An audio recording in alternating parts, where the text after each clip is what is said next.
Hola, Dios les bendiga. Bienvenidos a la clase número 12 de la materia Vida de Jesús. Esta es la última clase que va a entrar en el segundo parcial. Los laboratorios para el segundo parcial serán los laboratorios 9, 10, 11 y 12. Así que ya pueden comenzar a estudiar y estaré enviando la dinámica para realizar el segundo parcial este próximo fin de semana. Vamos a comenzar con la separata número 12, donde dice la institución del grupo de 12. Eso lo vemos en Mateo 10, del 1 al 4, en Marcos y en Lucas. La elección de los 12 discípulos se debe a dos razones que parecen contraponerse. Uno era la amenaza creciente de los líderes religiosos y el otro el entusiasmo popular de las multitudes. Dos razones muy importantes porque se sabía que habían líderes religiosos, ¿verdad? Como ustedes saben, los fariseos, los saduceos, los escribas, todos ellos los que estaban ahí creían, ¿verdad?, saber más que los discípulos o incluso que el mismo Jesús. Luego tenemos acá, dice el entusiasmo popular de las multitudes. ¿Qué significa eso? Que había mucha gente que de verdad estaba muy contenta, ¿verdad? Estaba muy feliz por el hecho de que estaba Jesús y que había personas que Jesús había elegido para poder formar parte de las enseñanzas que él tenía de una manera más directa. Jesús sabía, dice, que tarde o temprano sus enemigos le darían muerte y que necesitaba preparar hombres que continúen su obra. Por otra parte, también necesita ayudantes para administrar de manera eficiente a las multitudes que acuden a él. ¿Qué significaba eso? Que él no podía, ¿verdad?, de una manera presencial, ¿verdad?, en ese momento estar y orar por cada uno y ministrar a cada uno de las personas que estaban ahí. Entonces él necesitaba de personas que fueran sus manos, que fueran sus pies, que fueran su boca, ¿verdad?, para poder ministrar también a otros, todos los que acudían a él. Acordémonos que eran miles de personas las que cada vez que él daba una enseñanza acudían. Luego dice, el grupo de los 12 fue establecido con dos propósitos importantes. Uno de ellos es para que estuviesen con él, es decir, para que fueran sus acompañantes íntimos y constantes. La palabra discípulo significa persona que aprende, y es decir, que iban a aprender las cosas espirituales que Jesús les iba a enseñar. Acuérdense de que los que decidieron seguir a Jesús lo hacían, creo yo, con una gran expectativa porque no sabían qué era lo bueno o lo nuevo que ellos podían conocer. Entonces, tener esa relación con Jesús, ser un discípulo de Jesús, era algo muy estrecho, una relación muy estrecha, muy íntima, muy de confianza.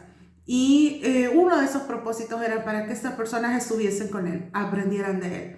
Y el otro propósito es para enviarlos a predicar. Creo de que una vez preparados, Jesús sabía que iban a estar listos para hacerlo. Dice, el término griego y el término latino traducidos respectivamente son las palabras apóstol y misionero, es decir, enviar, ¿verdad? Tienen sus raíz en verbos de esos dos idiomas y significan enviar. Después de la debida preparación, los discípulos serían enviados a proclamar el evangelio. Jesús se ocupó de proporcionarles todo lo necesario para realizar esta obra. Primero, ¿qué hizo Jesús? Les dio un mensaje a ellos. Luego, los revistió de poder para sanar a los enfermos, los cuales esas eran las credenciales con las que Jesús los estaba enviando. Yo creo que haber estado al lado de Jesús, a la par de Jesús, ha de haber sido una experiencia muy bonita para los apóstoles. Hace algún tiempo había un libro que se llamaba Operación Jesucristo, creo que se llama, no estoy muy segura, que narraba un poco acerca de esta historia, de cómo hubiera sido bonito vivir en esos tiempos con Jesús. Y yo creo que más que la forma presencial, es decir, tenerlo a la par a Jesús, yo creo que ver milagros como los que hicieron los apóstoles, ver sanidades como las que hizo Jesús, ver todos esos momentos bonitos en los que otras personas podían disfrutar de ver su sanidad, de ver su milagro, ha de haber sido un tiempo muy bonito poder compartirlo con Jesús Y yo creo que esos tiempos no están lejos de estos. Porque si bien es cierto, lo único que ahora sucede es que no lo tenemos de manera presencial, pero sigue siendo el mismo Dios. Sigue siendo el mismo Dios de hace más de 2000 años. Y sabemos que sigue teniendo el mismo poder. Sigue siendo el que quiere lo mejor para nosotros. Y nosotros, ¿verdad? Nos convertimos en sus discípulos ahora. Probablemente, como les digo, no lo tenemos a la par a nuestro lado. No es algo tangible tenerlo a Él, su presencia. Pero sí sabemos que está con nosotros, que está dentro de nosotros, que su espíritu mora en nosotros. Y eso pues es la garantía de que Dios hará grandes cosas con nuestras vidas. Luego veamos acá un listado de los nombres de los apóstoles que se encuentran en los 4 libros. Dice de que en esta lista vamos a encontrar algunas cosas de interés, como por ejemplo Simón Pedro está a la cabeza de cada lista. Hay 3 grupos en cada lista y cada grupo comienza con Pedro, Felipe, Jacobo, hijo de Alfeo. Debemos recordar que entre los 12 habían 3 pares de hermanos, Pedro y Andrés, Jacobo y Juan, Jacobo y Judas. En estas listas dice Bartolomé corresponde a Natanael, el nombre, ¿verdad? Simón el celote y Simón cananista son la misma persona. Y Tadeo es también Judas, el hermano de Jacobo. Aquí hay como unos nombres, ¿verdad?, que se parecen o que suenan casi igual, pero la referencia es como, por ejemplo, Judas, hermano de Jacobo. Ya no se sabe qué es Judas, otro Judas, ¿verdad?, de los que se mencionan, o Judas Iscariote o algo así, sino que era Judas, hermano de Jacobo. De esa manera se podían distinguir, aunque los nombres fueran parecidos. Vemos nosotros acá un cuadrito donde tenemos la lista de Mateo, de Marcos, de Lucas y una lista que se menciona en Hechos. Simón Pedro, como lo acabamos de mencionar, es el primero que aparece en todas las listas. Luego está Andrés, ¿verdad? En la lista de Mateo, que considero yo que es una de las listas que mejor me parece por las referencias que tiene. Jacobo, hijo de Zebedeo, Juan, Felipe, Bartolomé, Tomás, Mateo, dice Jacobo, hijo de Alfeo, Tadeo, que también le decían Lebeo, Simón el cananista y Judas Iscariote. Vea que tenemos 12 nombres acá, de los cuales nosotros podemos darnos cuenta de que cada uno de ellos tenía un carácter diferente. Eran personas de diferentes, digamos, tipos de familia, ¿verdad?, que habían logrado coincidir en algo importante, y era el amor que le tenían a Jesús. En la lista que muestra Hechos, también es muy similar a la que muestra Mateo. En realidad, como les digo, quizás lo que cambian son algunas cosas, como en uno dice Simón el cananista, en otro dice Simón el celote. Así, la manera en cómo se conocían, ¿verdad? Cuando decían Simón el celote, se recuerdan ustedes, ¿verdad?, que los celotes era un grupo revolucionario de ese tiempo. Entonces, había de todo. 12 personas con características muy importantes para Jesús, para poder hacer algo en ese tiempo, ¿verdad?, en el tiempo en el que Él los llamó. Luego vamos a ver algunos factores claves con relación al proceso de elección que Jesús escogió para elegir a los 12. La decisión de Jesús de elegir a 12 para entrenarlos con sus enseñanzas, con sus métodos, marcó una etapa importante en su ministerio. Dice, una capacitación intensa y específica no podía ser dada a multitudes. El éxito del futuro de la misión dependió en gran medida de aquellos que fueron apartados para tal propósito. Era un propósito especial con ellos. Los evangelistas no nos dan el tiempo ni la secuencia exacta de cómo eligió a sus discípulos. Algunos de ellos, como Pedro, como Andrés, Santiago, Juan, Felipe, Natanael y Leví, están asociados al Señor desde el comienzo del ministerio. Son 2, 4, 6, 7, ¿verdad? Leví es Mateo, Natanael también se menciona como Bartolomé, según lo que estábamos leyendo. Dice que no se sabe cuántos se añadieron oficialmente, pero fue por supuesto que antes de enviarlo era un tiempo, ¿verdad?, un grupo especial que Dios había elegido. Sin embargo, dice, aparentemente hubo una ocasión específica cuando Jesús designó a los 12 para que fueran apóstoles. tanto Marcos y Lucas nos dan una indicación del tiempo de este evento. Lucas dice en aquellos días, lo que muestra que el tiempo preciso no era importante. Es decir, en qué momento los llamó: ustedes son mis discípulos. Hemos visto algunos llamamientos, ¿verdad? De cómo ellos se pudieron acercar a Jesús, pero no tenemos como fechas exactas acerca de eso. Lucas incluye un rasgo característico del retrato de Jesús. Antes de elegir a los 12, pasó toda la noche en oración. Este detalle es sumamente importante ya que toca la parte interna de Jesús, es decir, él no se iba a guiar solo por sentimientos o solo porque a alguien le caía bien, sino que porque sabía que Dios iba a usar la vida de esa persona, ¿verdad? Los eventos principales de su ministerio fueron precedidos siempre por la oración. Jesús apartaba ese tiempo para orar. Yo creo que la oración, hay un tiempo en nuestras vidas en la que viene a ser un sostén fuerte en nosotros para poder sostenernos, ¿verdad? De Dios, poder tener esa comunión con el Padre, poder tener esa experiencia con el Espíritu Santo, poder tener ese momento de agradecimiento a Jesús. La oración ha sido la clave. Jesús lo hizo, cuanto más nosotros. Dice, estos 12 hombres se convirtieron en un sentido especial en sus mensajeros. Lucas quiso que sus lectores supieran que Jesús los eligió y actuó en completa armonía con la voluntad del Padre. Algunas características, tenemos 3, es que eran hombres corrientes, es decir, ninguno era rico, erudito, político, intelectual o persona con influencia religiosa. Por regla general, eran hombres de modestos recursos y de clase humilde. Sin embargo, algunos de ellos no eran demasiado pobres, como Pedro, Jacobo y Juan, que tenían su propio negocio de pesca. No tenían estudios especiales, pero tampoco eran ignorantes ni analfabetos. Aun cuando los líderes de Jerusalén los llamaron sin letras y del vulgo. Dice, lo que querían decir era simplemente no habían asistido a la escuela de los rabinos y que no tenían una formación técnica acerca de la ley. Es decir, algunos se sentían incómodos de que ellos, siendo personas no estudiadas, no habiendo ido a las escuelas que estaban en ese tiempo, pertenecían al grupo de los 12. Eran hombres de caracteres muy diversos, pero capaces de cambiar.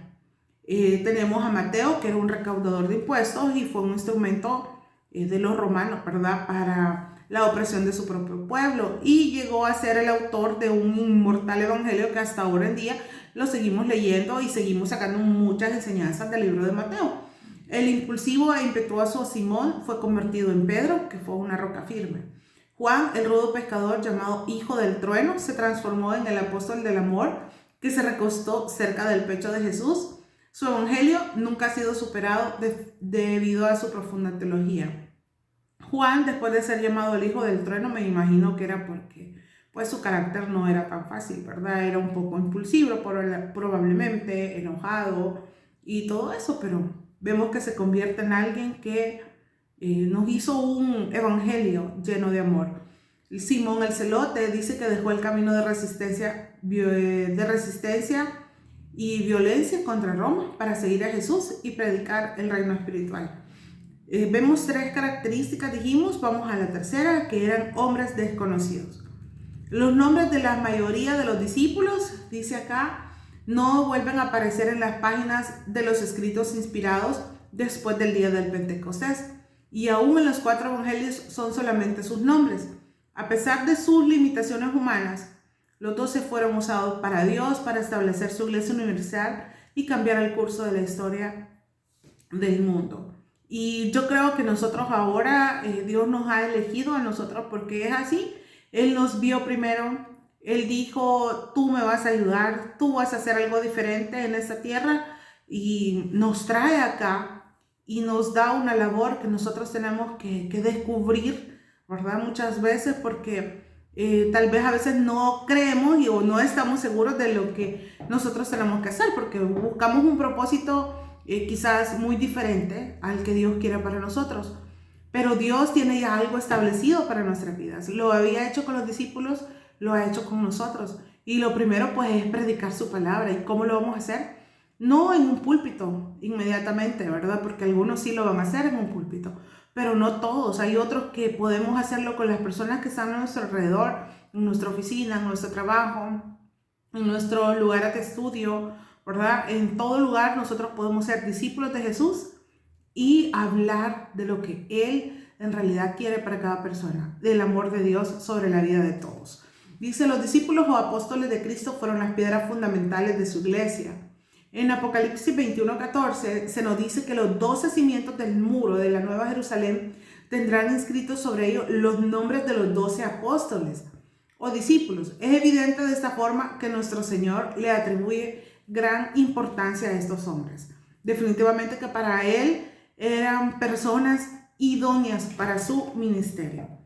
Luego, esas vidas, dice, valerosas del primer siglo y lo que el discipulado significó en la época de Cristo, lo menos que hacen es ayudarnos a dar ideas para desarrollar un discipulado del siglo XX dirigido por el Espíritu, como Cristo debe decir y como Cristo hubiera querido decir, ¿verdad? Aún hoy, dice, Jesús sigue llamando y transformando a hombres distintos en sus conceptos y actitudes, uniéndolos y empleándolos para realizar la tarea más importante de las que ha sido dada a los hombres, y es evangelizar el mundo. Esa es nuestra tarea. Esa es la tarea ahora de los discípulos de Dios sobre esta tierra. La siguiente información, dice, se basa en lo que se cuenta de estos 12 hombres en el Nuevo Testamento, junto con las más respetadas leyendas y tradiciones.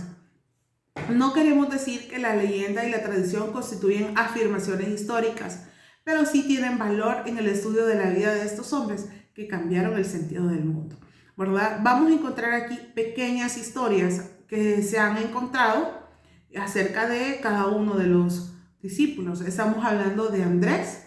Dice que Andrés trajo a otros a Jesús.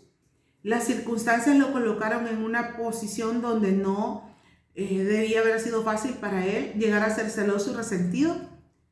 Después él fue optimista y estuvo contento de su segundo plano. Su principal propósito en la vida fue traer a otros a los pies del maestro. Andrés, ahí hay más, vamos a ir leyendo unas partes nada más de cada uno. Les recomiendo que puedan leer la historia completa que hay, es pequeñita, de cada uno de los discípulos. Tenemos que es Bartolomé Natanael, hijo de Talmai, vivió en Caná de Galilea. Dice que la tradición dice que fue misionero en Armenia.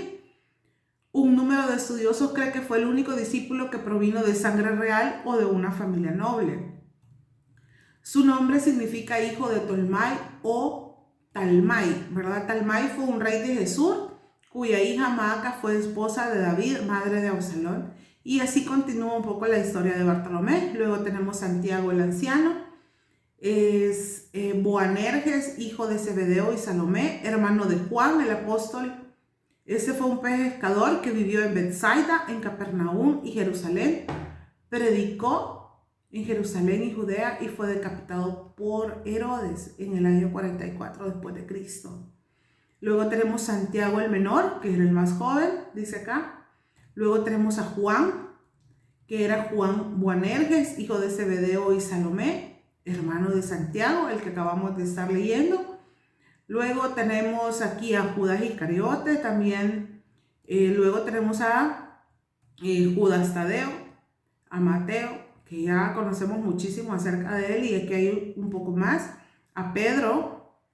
Luego tenemos a Felipe, que dice que la tradición dice que Felipe predicó en Frigia y murió como mártir en Hierápolis. Felipe vino de Betsaida, el pueblo del cual Pedro y Andrés vinieron. El parecido es que él también fue un pescador, aunque los primeros 3 evangelios registran su nombre. Es en el evangelio de Juan que Felipe se vuelve una personalidad viviente. Veamos, también tenemos el otro nombre de Simón. Luego tenemos el otro nombre, Tomás. Yo creo que a él lo conocemos, ¿verdad? Más que todo por su incredulidad, pero aquí habla un poco más acerca de él. Y así usted va a poder leer un poquito de cada uno de los apóstoles. Se les recomiendo que lo pueda leer. Y creo que al terminar el estudio, ¿verdad?, de lo que es la separata número 12, estamos listos para realizar nuestro tercer parcial, ¿verdad?, de vida de Jesús. Que Dios le bendiga y nos vemos en la próxima.